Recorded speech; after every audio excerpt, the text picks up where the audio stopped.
지금 우리나라는 코로나의 갈등을 경험하고 있는데요. 전 세계가 그런 것 같습니다. 지금 우리나라는 어느 정도 형편이 나은 편이고 유럽은 코로나 갈등이 굉장히 심화되고 있습니다. 미국은 인종 갈등도 지금 심각한 상황입니다.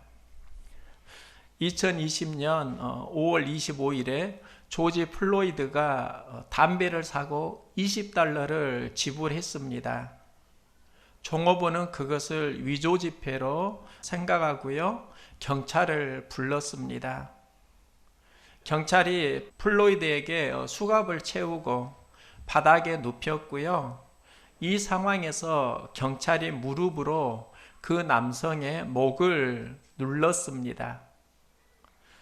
플로이드는 숨을 쉴 수 없다, 나를 죽이지 말라 이렇게 신음하는데도 경찰은 외면하고 8분 이상 무릎으로 그의 목을 누르게 되고 그가 의식을 잃으니까 구급차로 실려 보냈는데 곧 사망 판정을 받습니다. 이 광경을 시민이 핸드폰으로 그대로 촬영을 했고 미국에 공개되면서 미국은 엄청난 혼돈의 상황을 경험하고 있습니다. 플로이드는 한 가정의 아빠이면서 흑인이었습니다. 백인 경찰이 흑인을 탄압했다 규탄하면서 미국의 수많은 도시에서 시위가 일어났습니다. 수천 명의 시위대가 체포되고 다수의 사람이 사망하기도 했습니다. 미국 트럼프 대통령은 기자회견에서 시위대의 군 투입 강경 대응 방침을 말했습니다.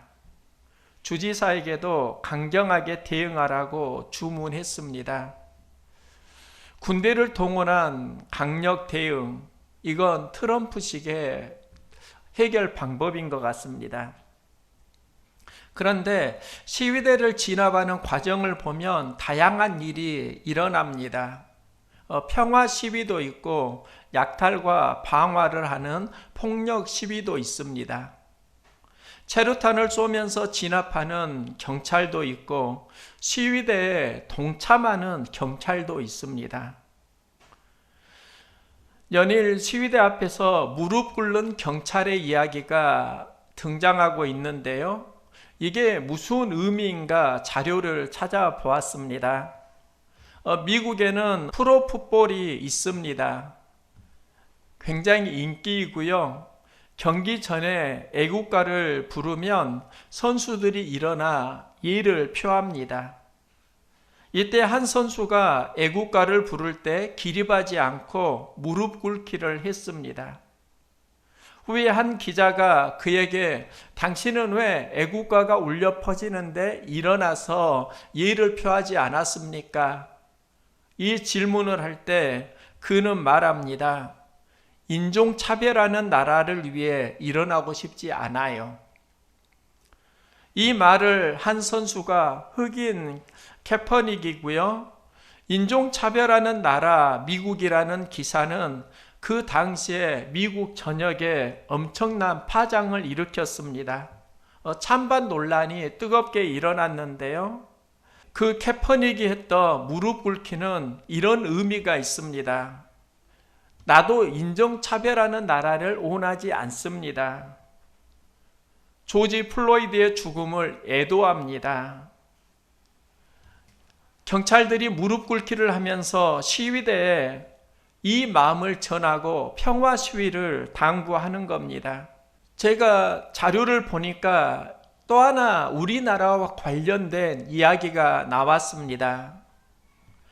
우리나라를 외국에서는 노스 코리아, 북한, 사우스 코리아, 우리 남한 이렇게 구별하는데 또 하나의 신조어가 나온 겁니다. 바로 루프 코리언입니다. 지붕 위에 한국인이라는 의미인데요. 이 의미의 기원은 1992년 LA 폭동으로 시작됩니다. 경찰이 과속하는 로드니 킹을 잡아 수갑을 채우고 구타하는 그 장면이 비디오로 찍히게 되고 이게 공개되면서 많은 흑인들의 공분을 삽니다. 후에 구타한 경찰이 재판에서 무죄 판결을 받고 분노한 흑인들이 폭력 시위를 하게 되고 흑인들이 모여 사는 그 지역 바로 앞에 한인 코리아 타운이 있습니다. 그들이 한인 가게에 몰려와서 약탈하고 방화를 했던 사건이 바로 LA 폭동입니다. 미국 경찰은 주로 백인들이 사는 그 지역으로 폭도들이 가지 않도록 방어를 했는데 그들이 코리아 타운으로 몰려온 겁니다. 그때 한인들은 스스로를 지키기 위해서 건물 옥상에 올라가고요. 거기에 진지를 구축합니다.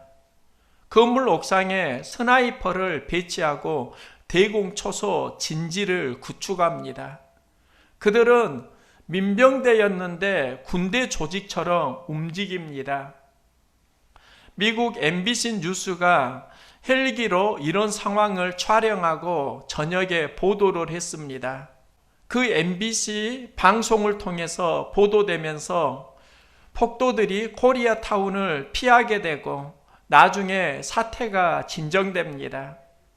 진정된 이후에 미국의 한 방송사에서 그 당시 지붕 위에서 싸운 한국인을 지휘한 임시 지도자를 초청해서 인터뷰를 합니다. 그 인터뷰에서 그가 이런 말을 했습니다. 한국 남성은 모두 군대를 다녀왔고 4시간 만에 지휘 체계가 완성되었습니다. 만일 우리에게 탱크, 장갑차, 자주포가 있었다면 우리는 그것을 모두 다 활용했을 것입니다. 이게 보도되면서 미국에 엄청난 충격을 줍니다. 한국인들이 어떻게 저럴 수 있는가? 외국에서는 도저히 이해할 수 없는 상황입니다. 민간인들이 탱크, 자주포, 장갑차를 운용할 수 있다. 그들이 한국인이다. 이때부터 루프 코리언의 전설이 시작됩니다. 저는 지금 미국의 갈등 상황의 여러 현상들을 보면서 그걸 해결하기 위해 수고하는 노력들을 함께 생각을 해보았습니다. 우리도 위기를 만나는데 어떻게 위기를 극복할 것인가? 트럼프식 방법이 있습니다. 군대를 동원해서 강경 진압을 하리라. 무릎 꿇는 경찰이 있습니다. 시위대의 마음을 헤아리고 평화 시위를 당부하는 겁니다. 또 지붕 위에 루프 코리언도 있습니다. 스스로 재산을 지키기 위해 노력하는 사람들입니다. 위기 상황을 만나면 누구나 어떤 수고를 하게 되는데 그러면 나는 위기 상황에서 어떤 노력을 할 것인가? 위기를 만날 때 우리 그리스도인은 어떤 수고를 해야 하는가? 이 질문을 하게 되었고요. 여기에서 만난 말씀이 오늘의 본문입니다. 오늘 본문을 보면은요, 모압, 암몬, 에돔 연합군이 남유다를 공격합니다. 세 나라가 연합해서 남유다를 공격하는 상황인데요. 이때 남유다 왕이 여호사밧입니다. 그는 그 세 나라의 아람 연합군을 보고 두렵고 떨리는 경험을 합니다. 이때 여호사밧이 한 일이 있습니다. 백성들에게 금식을 선포하고 예루살렘에 모여 함께 기도합니다. 이 기도 현장에 여호사밧이 대표 기도를 하는데요. 그가 했던 기도 내용이 이런 겁니다. 모든 능력과 권세는 여호와의 손 안에 있습니다. 우리는 주의 이름으로 이 성전을 건축했습니다. 재앙이나 난리가 있을 때 여기서 기도하면 하나님은 구원해 주시리라고 약속하셨습니다. 지금 우리를 구원해 주십시오. 우리는 저들을 대항할 능력이 없고 오직 주만 바라봅니다. 이 기도는 우리도 어려울 때 드리는 기도입니다. 우리도 교회 대표 기도가 있잖아요. 그 기도를 우리도 삶의 현장에서 하고 있다고요. 그런데 그 기도 응답이 야시엘의 영감을 통해서 선포됩니다. 여호사밧이 대표 기도를 할 때 그 기도를 들은 수많은 청중이 있고 그 중에 야시엘이 하나님의 영의 충만함을 경험합니다. 기도를 할 때 하나님의 영의 감동을 받으니까 그가 하나님의 영감으로 선포하게 되는데요. 그 선포 메시지가 이런 겁니다. 두려워하거나 놀라지 말라. 이 전쟁은 하나님께 속한 것이다. 이 전쟁은 하나님께 속한 것이니라. 저는 청년 시절에 많이 불렀습니다. 세상 유혹 시험이 내게 몰려올 때도 내 힘으론 그것들 이길 수 없네. 거대한 폭풍 가운데 위축된 나의 영혼, 얼찌할 바를 몰라 헤매이고 있을 때 주를 찬양, 손을 들고 찬양. 전쟁은 나에게 속한 것이 아니니 주를 찬양, 손을 들고 찬양. 전쟁은 하나님께 속한 것이니. 이 찬양을 청년 시절에 많이 불렀다고요. 전쟁은 하나님께 속한 것이다. 그런데 이 한 주간은 이게 과연 무슨 의미인가? 우리도 어려울 때 있습니다. 어려울 때 하나님이 도와주신다. 이걸 은혜로 생각합니다. 그런데 전쟁은 하나님께 속했다. 이 의미는 하나님이 도와주신다. 그걸 훨씬 뛰어넘습니다. 하나님이 이 상황을 자신의 것으로 여기고 직접 해결하신다는 겁니다. 즉 누구를 도와주는 수준이 아니라 이 문제가 내 문제야. 하나님이 이렇게 여기시고 그 상황을 해결해 주신다는 겁니다. 우리는 나의 문제를 하나님 도와주세요 기도하는데 야시엘의 메시지는 그 이상입니다. 하나님이 도우시는 수준이 아니라 그 일이 하나님 자신의 문제로 생각하시고 하나님이 직접 해결하신다는 겁니다. 제가 이등병 때 군종 보직을 받았습니다. 목사님이 출타하시고 수요 기도의 인도를 맡기셨습니다. 청년 시절 이등병이 설교해야 되는 상황, 그때 저의 마음속에 엄청난 부담이 몰려왔습니다. 청중 다수가 장교입니다. 장교 앞에서 이등병이 설교를 한다는 건 엄청난 부담이었고 그걸 준비하는 과정 속에 별 기도를 다 했습니다. 하나님 입장 바꿔놓고 생각해 보시오. 이게 뭐요? 그런 원망도 했고요. 또 하나 기도는 이제 수요 기도회가 다가오니까 모든 걸 내려놓고 하나님, 내가 말씀 잘못 전하면 하나님 손해지요. 이거 내 일입니까? 하나님 일입니까? 설교는 하나님의 일이잖아요. 하나님 손해보기 싫으면 알아서 하시오. 제가 수요 기도회 바로 앞에 그 기도를 드렸습니다. 설교는 하나님께 속한 것입니다. 말씀을 잘못 전하면 하나님 손해니까 손해보기 싫으면 하나님 알아서 하세요. 지금 생각해 보니까 그 기도가 하나님께 속한 전쟁이었습니다. 설교는 하나님께 속한 것입니다.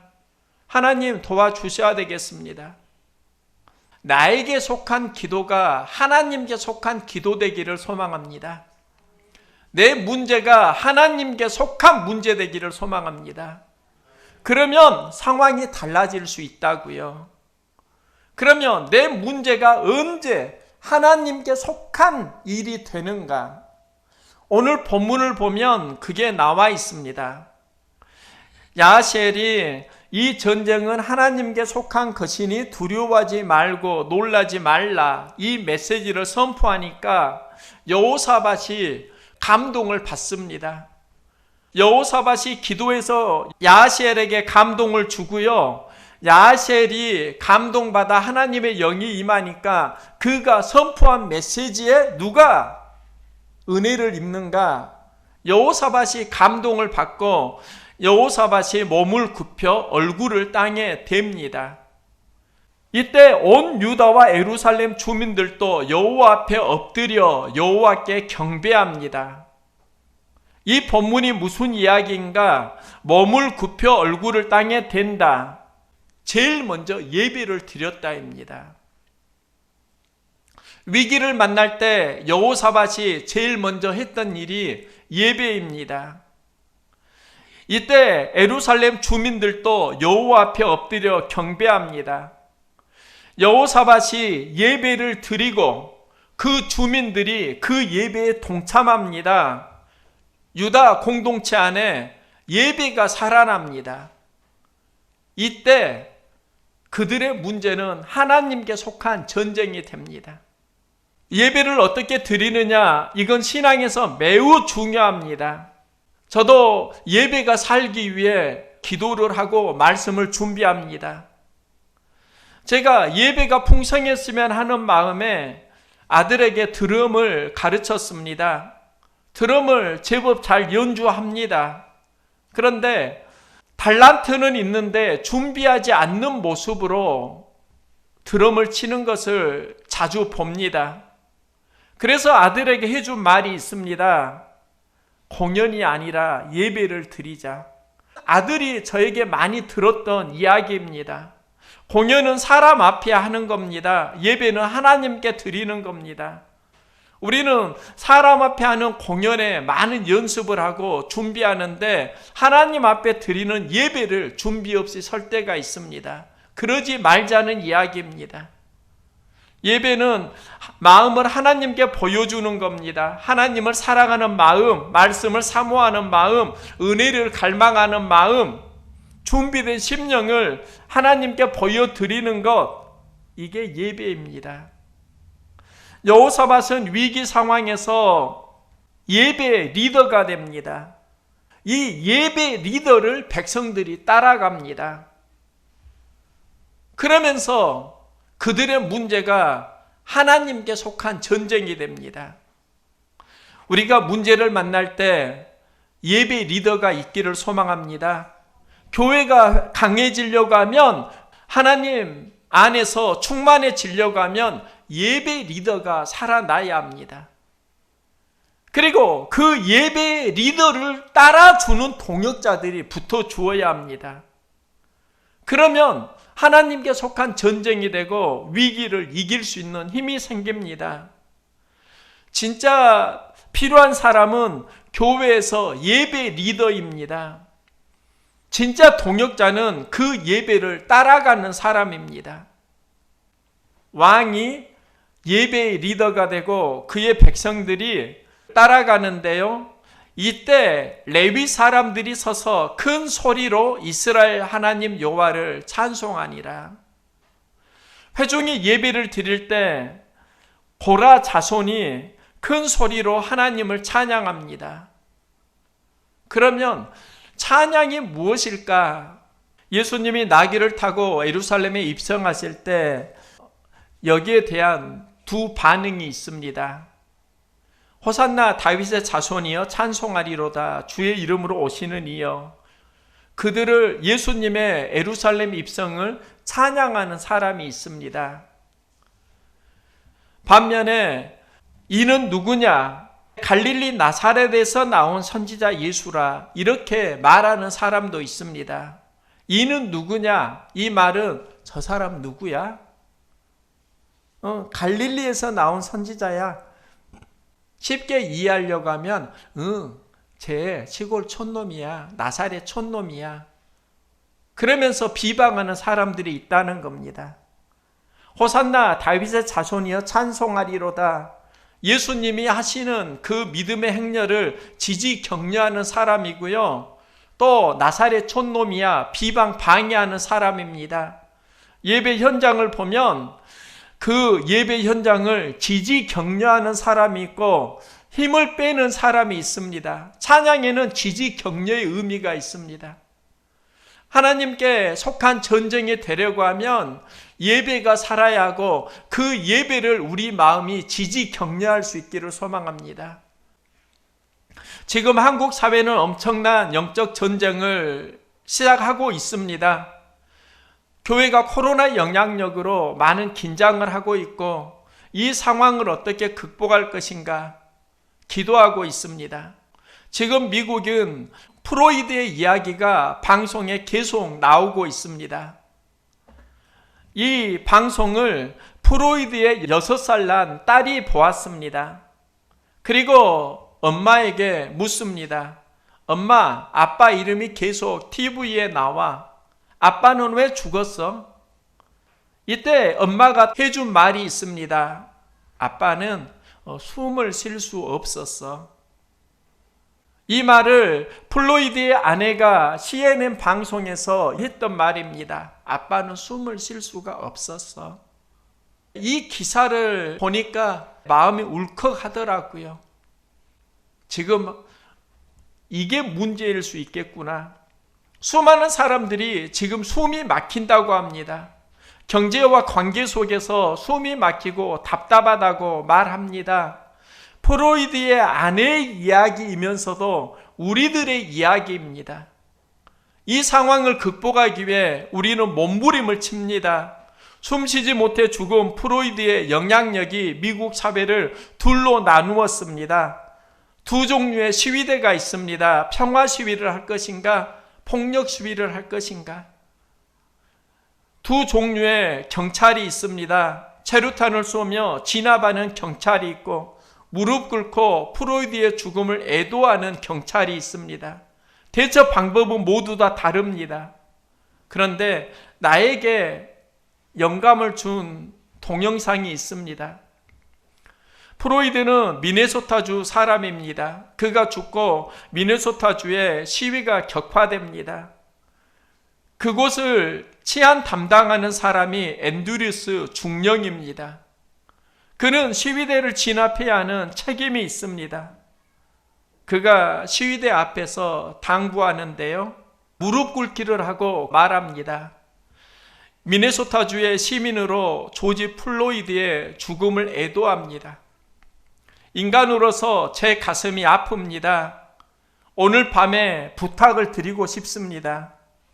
어젯밤 여러분의 요구 중 하나가 군 부대 철수였습니다. 우리는 뒤로 물러나서 여러분이 볼 수 없도록 노출하지 않겠습니다. 그러면서 우리는 갈 거니까 평화로운 시위로 진행을 해 주시기 바랍니다. 평화로운 시위는 우리가 지켜드리겠습니다. 그가 그 부탁을 하고요. 일어났습니다. 그때 많은 시위자들이 그 중령을 향해서 박수를 쳐줍니다. 그가 일어나 가려고 할 때 한 흑인이 그의 앞에 다가옵니다. 그리고 그 앤드류스 중령을 부릅니다. 잠깐만요. 한번 안아도 될까요? 앤드류스 중령이 그 흑인에게 말합니다. 그래요, 안아봅시다. 시위대와 그 시위를 진압하는 앤드류스 중령이 서로 안아줍니다. 저는 여기에서 이게 엄청난 영성이다. 이게 하나님께 속한 전쟁이구나. 우리에게 여러 갈등이 있습니다. 저도 예배드리지 못하는 상황이 굉장히 당황스러웠습니다. 목회를 오래 했지만 올해 같은 상황은 처음입니다. 영적 아픔을 많이 느꼈습니다. 그런데 이 과정에서 깨달은 게 있습니다. 예배를 어떻게 드리느냐보다 보다 중요한 건 하나님의 사랑 터치입니다. 저는 많은 아픔을 느낍니다. 우리를 도우시는 하나님의 섭리도 느낍니다. 아픔은 아픔입니다. 위기는 위기입니다. 섭리는 섭리입니다. 하나님의 섭리가 작동하면 위기와 아픔을 이기는 힘을 얻습니다. 나는 이 시대의 아픔 속에서 하나님의 섭리를 느끼기를 기도하고 있습니다. 남유다는 하나님의 예배와 찬양을 하게 되고 예배와 찬양을 통해서 하나님께 속한 전쟁을 만들어 가고 있습니다. 그들은 승리자가 됩니다. 아람 연합군은 어떻게 몰락하는가? 남유다를 침입한 적 아람 연합군은 본문을 보면 여호와께서 복병을 두어 유다를 치러 온 암몬 자손과 모압 세일산 주민들을 치게 하심으로 그들이 패하였으니, 그러면서 그들이 서로 쳐 죽였더라. 적군이 아니라 그들 안에 아군 폭격이 일어납니다. 같은 편끼리 싸우면서 무너집니다. 여기에 하나님에 속한 전쟁의 메시지가 있습니다. 남유다는요, 홀로인 것 같았지만 예배하고 찬양하면서 하나님과 연합군을 형성합니다. 적은 모압, 암몬, 에돔 연합군입니다. 사람으로 연합군을 만들지만 하나님이 없습니다. 하나님의 영성이 빠진 공동체는 내부 분란으로 무너집니다. 그냥 성경에 기록된 기적의 사건이 아닙니다. 오늘날 우리 안에 일어나는 수많은 사건의 모델들입니다. 우리는 위기를 경험합니다. 이때 위기 현장에서 하나님을 느낄 수 있기를 소망합니다. 내 문제가 하나님께 속한 것이야. 우리가 찬양하고 예배하고 기도할 때 그 문제는 하나님께 속한 전쟁이 됩니다. 다시 말하지만 위기는 위기일 뿐입니다. 아픔은 아픔일 뿐입니다. 섭리는 섭리입니다. 오늘 코로나 이 사건 속에도 하나님의 섭리가 있습니다. 우리가 이 시대에 붙잡아야 하는 게 무엇일까요? 내 싸움이 하나님께 속한 전쟁 되기를 소망합니다. 어려울 때 하나님께 속한 전쟁을 하십시오. 기도하시고 예배에서 승리하시고 찬양하시고 하나님을 느껴갈 수 있기를 소망합니다. 하나님을 느끼는 삶이라고 하면 하나님께서 여러분에게 힘을 주시고 용기를 주시고 여러분의 문제를 도와주실 것입니다. 하나님이 승리하게 인도하실 것입니다.